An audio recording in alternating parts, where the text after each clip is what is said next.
It's a real honor and pleasure to be back here in Dubai in the UAE. It's such a place of exponential thinking and innovation, and I've got the challenge in the next few minutes to kind of highlight where we've been and where we're going sort of next.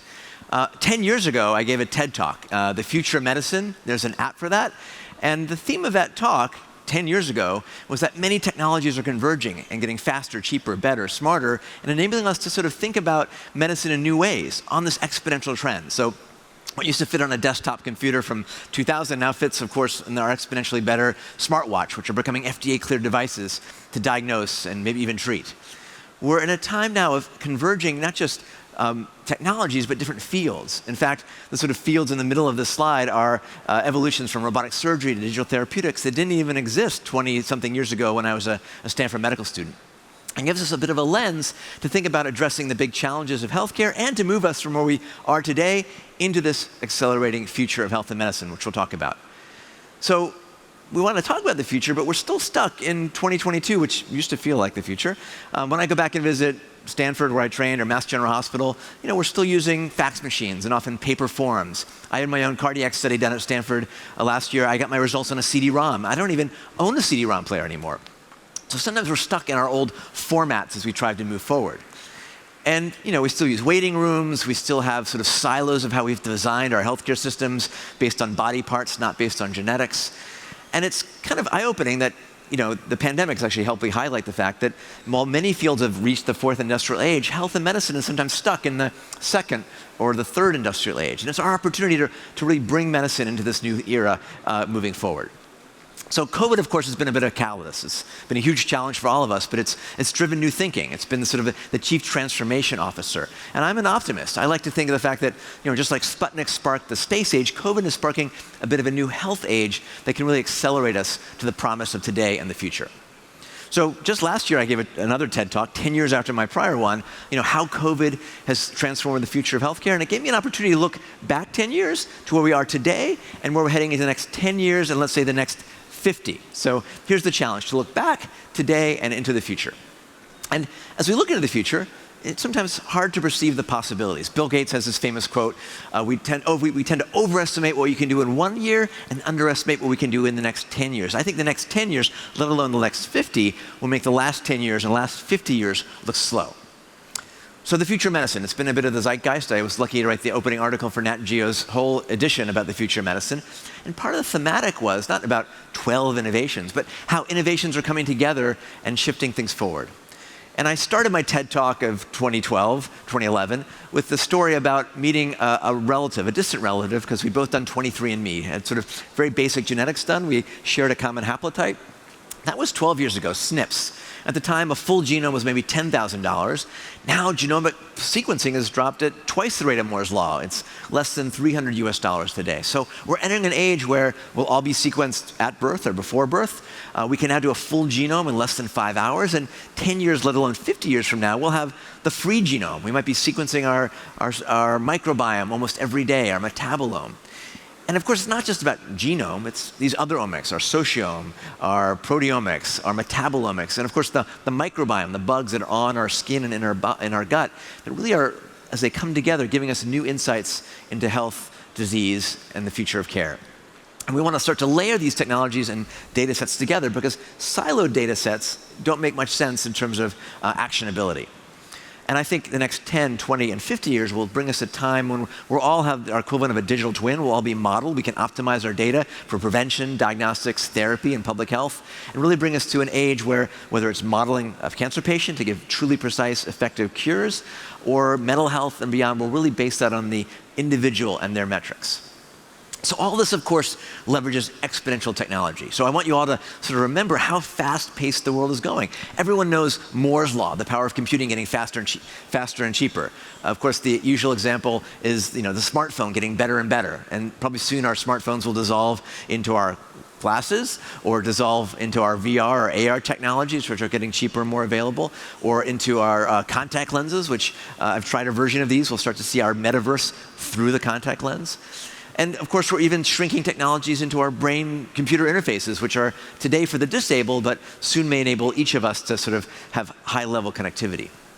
So you need to have this exponential mindset if we're going to bring us into this health age faster. So let's look at some examples which aren't limited by Moore's Law, which is maybe reaching its limit, but will soon be leveraging quantum computing and a whole new set of tools. Now, we still have supercomputers in our pocket, and they're being used in some surprising ways, right? I remember 20 years ago, you saw Michael Douglas on the beach with a cell phone. That was an incredible mind shift that was possible. Maybe it was 30 years ago. Now we sort of take advantage of the fact that all these analog technologies have dissolved. They've been appified, digitized. 10 years ago, we sort of still had the first technologies integrating into our early versions of smartphones. We had the very early versions of the AliveCore EKG that can start to do an EKG. Today, you see this advertised on CNN. You can get a card that can do an EKG, or of course your smartwatch. That felt like science fiction 10 years ago.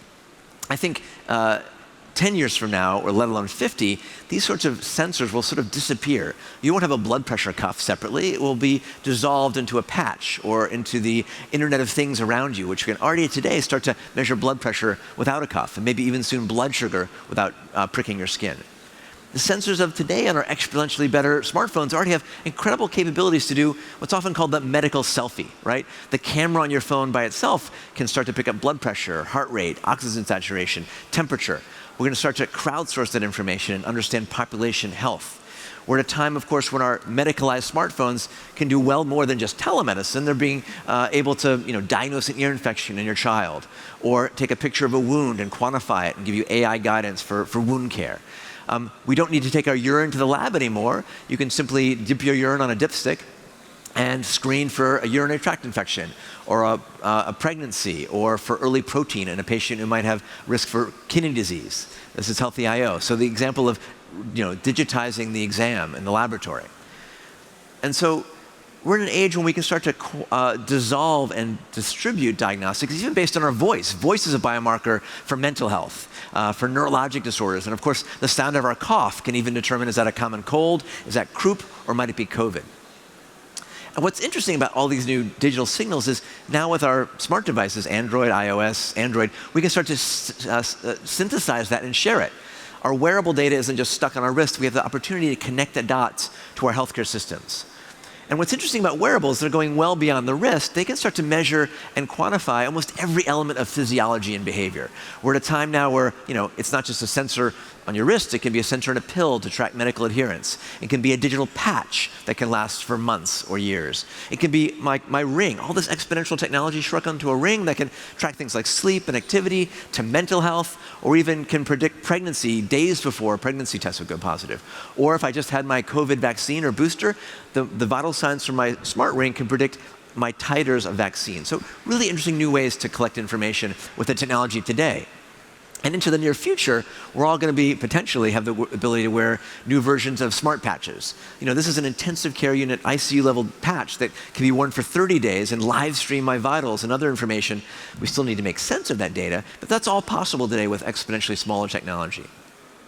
It doesn't need to be a fancy sensor, however. Sometimes it can be small data. You can give a patient a Fitbit when they go home from a total hip replacement, or maybe an admission for COVID. When they go home, are they walking more as you would expect, doing well, or not walking as fast and walking slower? Maybe something's wrong. You can use small data. It doesn't need to be complex to make changes in care. And our smart homes, Wi-Fi, smart speakers can start to pick up vital signs from multiple people in the same room at the same time. And that's only going to give us this new era where it might be a bit Big Brother. We can really start to measure behaviors, see changes in patterns, find the person before they have the fall. So 10 years ago when I gave that TED Talk, there were about 25,000 health apps. Now there's over 300,000 health and medical related apps. How do we make sense of that? We don't want an app for every little condition. We need to start to integrate them into the one app or ring that might rule them all. And 10 years from now, 50 years from now, we won't have apps. They'll sort of be a synthesized health coach that will be really tuned to our individual personas and measure our continual digitome, our digital exhaust, to give us personalized proactive prevention, diagnostics, and therapy across the care continuum. What else has shifted? 10 years ago, we had pretty amazing imaging, but now that's accelerated in this age where we can start to use our imaging technologies to predict who might get Alzheimer's disease 10 or 20 years later. I've had my own brain scanned. It comes with AI color coding.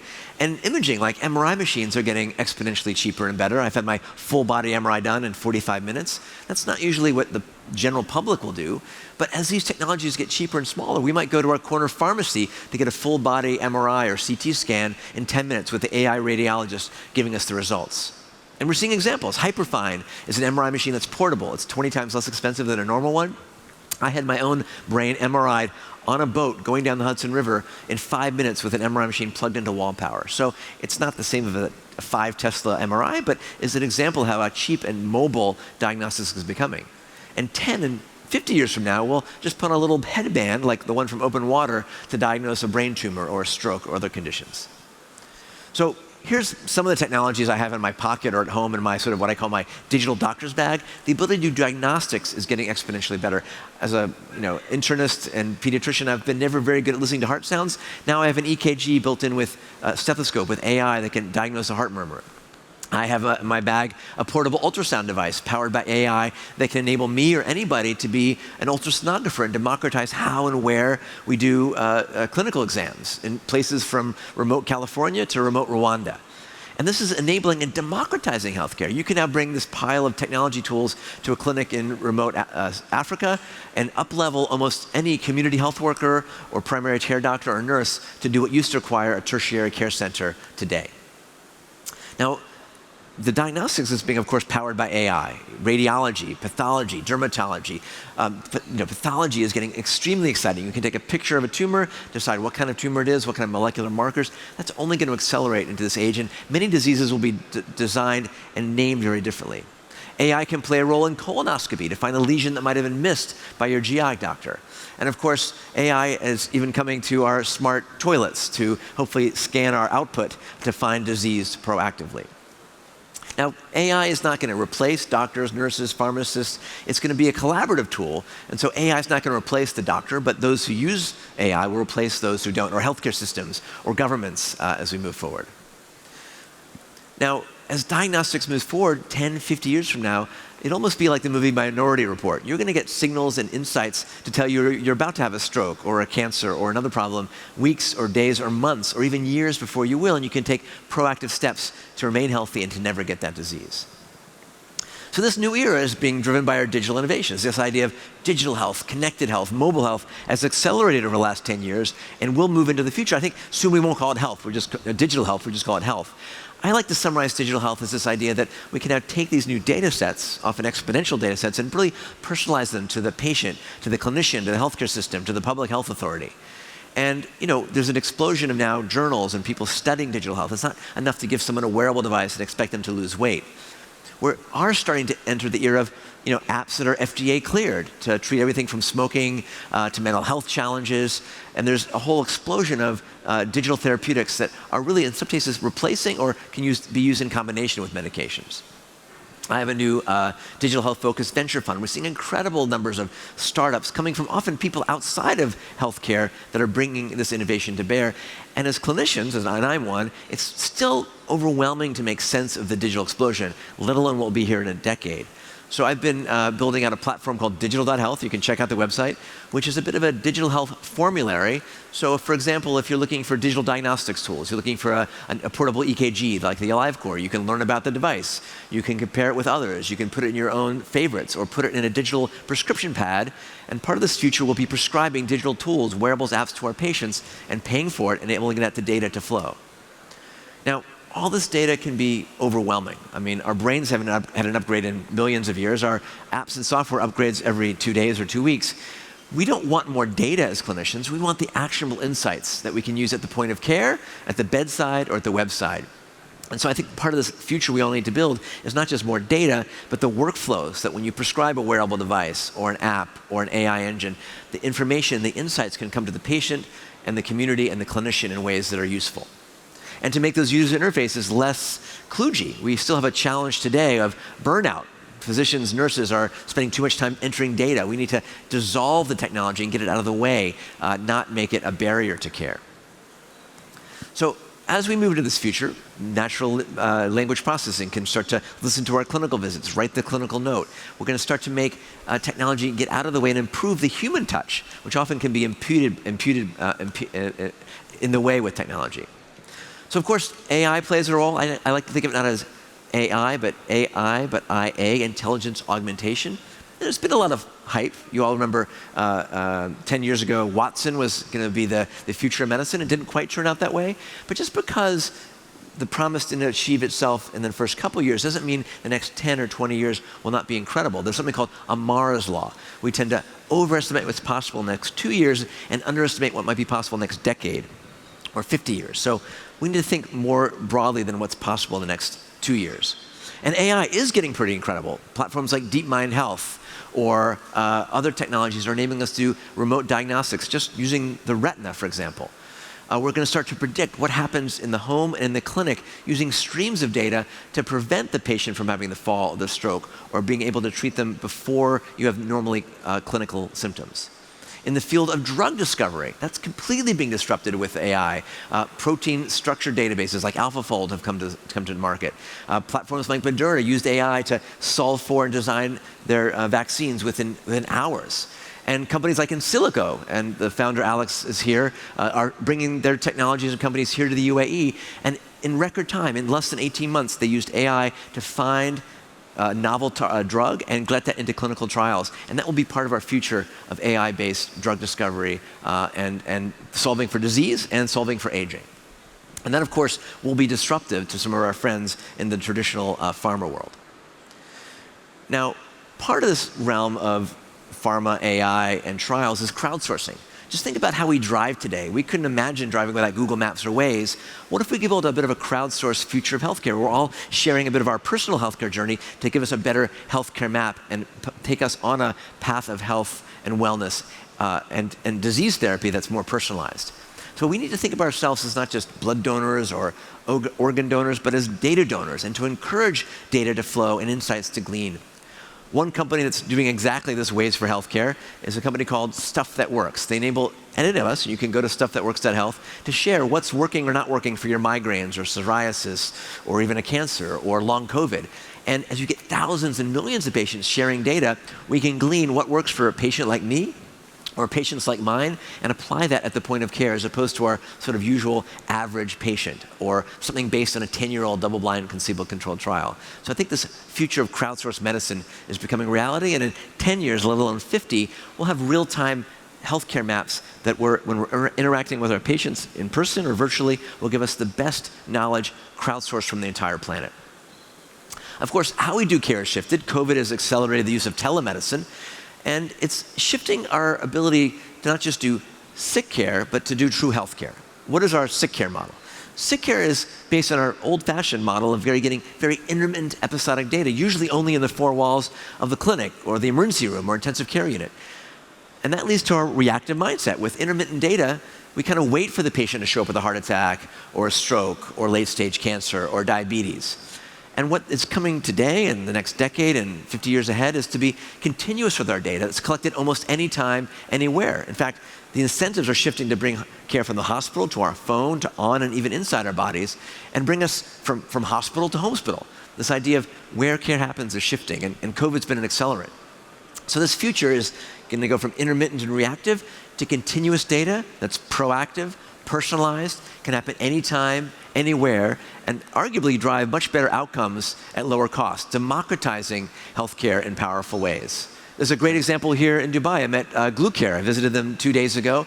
They're taking the standard diabetes care model and making it much more data-driven and intelligent and connected using wearables, omics, and having tremendous impact in reducing hemoglobin A1C and outcomes. So we're seeing the beginnings of that here in Dubai and around the world. So what about this virtual world? Do we have to see a doctor on the screen or a nurse? That's sort of our early version today, but soon we'll be talking to the chatbot before we even up-level to the clinician. We already see smart chatbots that can do smart triage. The future will bring us into this, not just metaverse, but metaverse, where we'll interact with our clinical teams, fellow patients in ways that feel real, or in very unique ways that can optimize our health and connectivity. We're seeing the era of sort of Star Trek-like tricorders, technologies that you can have in your pocket now that can augment your virtual exam. When you're at home, it's not just the screen, but you can do your own vital signs and physical exam that can inform the clinical impact. We're in a time today where virtual care will be enhanced by our Internet of Medical Things. There are now sensors so cheap. I've got one somewhere. My underwearables, you get a pack of 10 of these, you put one in every pair of underwear, and your data is connected. And the incentives, the payment models have shifted for remote patient monitoring so that we can monitor a patient with COPD or pneumonia or COVID at home using these Internet of Medical technologies. And that's going to blend with our virtualized care models going forward. So it's not just, of course, about technology. Social determinants are important, but also digital determinants of health. Does your patient have access to a digital plan, good internet, a good battery life? We're seeing half the world's population open up with internet access in the next few years, given platforms like Starlink, which opens up new markets and new opportunities to democratize care where it no longer existed today. And that, of course, rides 5G, soon 6G, maybe 7G. This Internet of Medical Things is creating tremendous amounts of data, but again, that data needs to connect. And its silos, not so great. It even creates an infodemic. The future is to go from data to actionable insights, new knowledge, and that knowledge can be provided and translated to the patient at the bedside, the website, in a hospital system, or for public policy. And today there's often a 17-year gap between data, insights, and translation. We need to accelerate that. And I think 5, 10, 50 years from now, it would almost be instantaneous. I've been chairing this XPRIZE Pandemic Alliance Task Force, particularly during the pandemic. And part of the lessons of creating this data-driven convergent future is to bring collaborators from unlikely sources, from NGOs and startups and academics and gamers and designers to solve for a pandemic, but also for our global health challenges. We ran an XPRIZE for rapid, fast, frequent, cheap, and easy COVID testing. We crowdsourced 700 teams from, I think, 77 countries, had some incredible solutions that will help not just do better COVID diagnostics, but also bring us non-infectious disease testing. And we've all experienced our first home diagnostic platforms over the pandemic. So as we think about moving into this future, the lessons from the pandemic, home testing, new forms of crowdsourcing data, new forms of clinical trials, some of these solutions will really help move us into this age and catalyze a new future. So one shift that's going to happen is the ability, again, for us to be data donors. This idea of quantified self. We can collect data on our wearable devices today, but it's going to shift to quantified self, where the insights that are stored on our phones will flow continuously to our doctors, our nurses, our nutritionists. We'll be able to use that to optimize our wellness paths, do the diagnostics at stage 0, and move us to an era of smarter therapy, whether it's something as common as blood pressure or managing a smart cancer. It'll be driven by real-time feedback, not just from our wearables, but from our Internet of Medical Things homes, from our voices, from our multi-omics. So it's just something of quantified self to quantified health. And it's not just about having that data. How do we glean insights from that data? Verily, the spin-out from Google, is now doing a baseline trial, measuring thousands and soon millions of individuals who will share their digital exhaust, their medical records, so we can make insights from that, to build what I like to call predictalytics, integrating multiple data streams to give us insights, maybe our personal check engine light before we have the crash. And we're seeing examples of that personal check engine light. Doctors at Stanford have built ways to measure and predict who's getting diabetes or Lyme disease or cancer months or years before they show clinical signs. Even our smartwatches can now determine who might have COVID when you're still asymptomatic. So the check engine light for the body is possible. A decade from now, 50 years from now, will be sort of seamlessly integrated into our care. And that goes also to choosing our best therapies. Today, it's sort of one-size-fits-all medicine. The future of picking the right therapeutics for prevention or care will be AI-guided. And instead of taking a pile of medications, we might be 3D printing those. I've been developing a technology called telemedicine. So instead of taking 5 or 10 pills, you can essentially 3D print your medication based on you. You might need more statin or more beta blocker. You might have a printer at home that might modify and print your medication every day based on your personal needs and measurements. So that's part of where I think medicine will go when you do need to take medicine. Now, having data is great, but we know one big challenge is behavior change. Behavior change is hard. How do we make this impact the individual at a personal level? It might be smart coaches. Some of these coaches are going to become avatarized. They'll be personalized to you and your personality type.